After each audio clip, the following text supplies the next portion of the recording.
خلاف. یہاں ان کا جو ایک انکشاف تھا کہ کراچی میں ان کا ملزمان کا مزید نیٹ ورک موجود ہے اور سرحد پار دہشت گردوں کا ٹریننگ سینٹر جہاں بھرتی کے بعد تربیت کی جا رہی ہے. انہوں نے دہشت گردی کی متعدد وارداتیں بھی کی ہیں جس کی تصدیق ابھی تک نہیں ہوئی. سی ٹی ڈی تصدیق کر رہی ہے.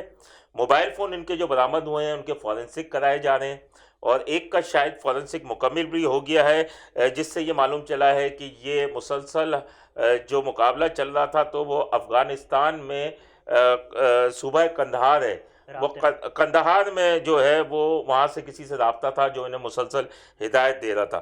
جبکہ ان دہشت گردوں میں افغان حساس ادارے اور سیکیورٹی ادارے کے 3 سابق اہلکار اور افغان فورسز چھوڑ کر یہ را کے لیے کام کر رہے تھے یہ جو اہلکار تھے.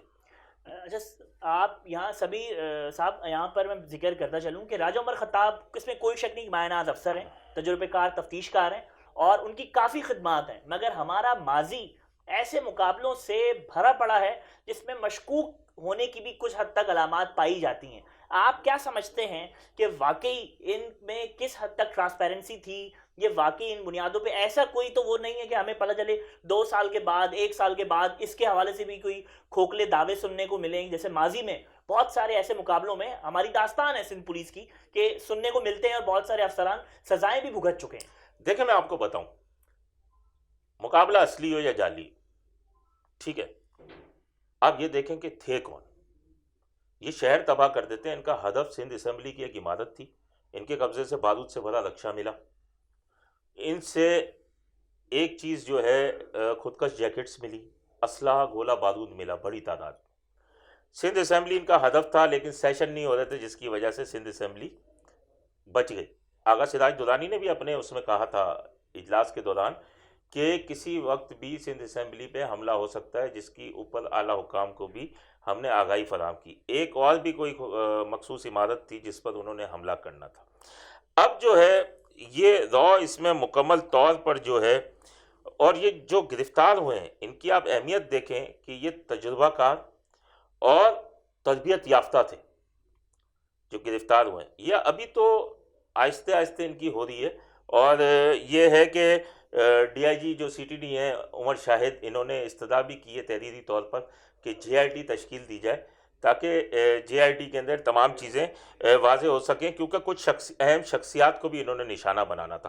میں آپ کو بتاؤں ماضی میں بھی اگر آپ دیکھیں کلبھوشن یادو جو ہے وہ آپ کے سامنے ہے جس نے بلوچستان میں بیٹھ کر اور ایران کی طرف بیٹھ کر اور کراچی کے اندر دہشت گردی کروائی اس نے اور پھر بلوچستان سے گرفتار ہوا اور ابھی بھی اس کا وہ گرفتاری ہے. تو آپ یہ دیکھیں کہ ہمیشہ سے ہمارے بیچ کے اندر لوگ ہیں, ابھی بھی اتنے گرفتار ہوئے. ماضی میں راؤ انوار کو دیکھ لیں, بے شک ان کے اوپر لگا کہ جعلی مقابلے کرتے ہیں یا کچھ کرتے ہیں لیکن انہوں نے جتنے بھی مارے آپ دیکھیں ان کا کرمنل ریکارڈز تھا. آپ سمجھتے ہیں ڈی آئی جی عمر شاہد کے چارج سنبھالنے کے بعد جو انہوں نے وعدہ پہلی پریس کانفرنس میں کیا تھا کہ سی ٹی ڈی اپنے ڈومین میں رہ کر کام کرے گی, وہ اس حد تک کسی حد تک کامیاب ہوئے ہیں اس میں؟ دیکھیں آپ سی ٹی ڈی کا ماضی کا اور ابھی کا ریکارڈ اٹھا کے دیکھیں, 3 ہفتے یا 1 مہینے کا ریکارڈ اٹھا لیں, 1 مہینے میں ان کی کارروائیاں دیکھیں. سی ٹی ڈی اپنی اصل پٹری پہ واپس آ چکی ہے اور سی ٹی ڈی کے پاس ایسا نہیں کہ نامور وہ نہیں ہے. ان کے ایس ایس پی عارف عزیز, سی ٹی ڈی انچارج راجہ عمر خطاب, مظہر مشوانی, سرور کمانڈو آ گئے ہیں اب. اس کے علاوہ نعیم جو ڈی ایس پی ہوتے تھے جنہیں نعیم سناٹا کہتے ہیں, شاہد قریشی, شعیب قریشی, چودھری صفدر جیسے افسران چودھری صفدر. تو یہ ایسے افسران ہیں جو کہ ہم کراچی میں کریم کہتے ہیں اسے پولیس کی, سندھ پولیس کی کریم کہہ لیں تو یہ بھیجا نہ ہوگا.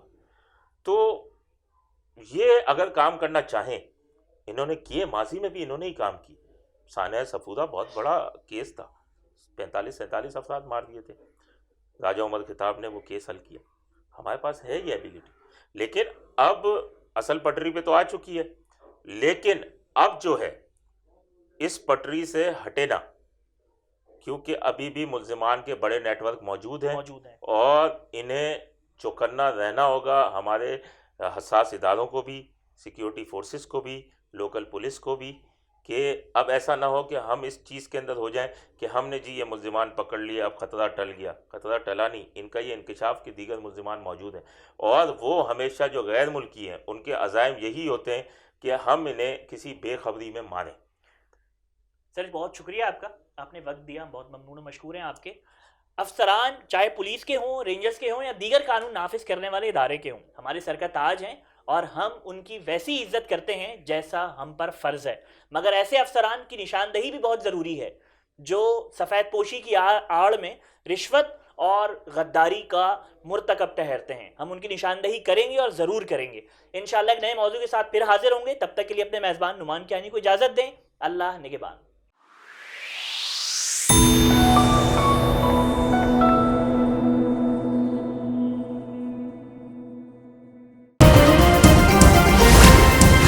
Z110 نیوز، خبر کی اصل خبر.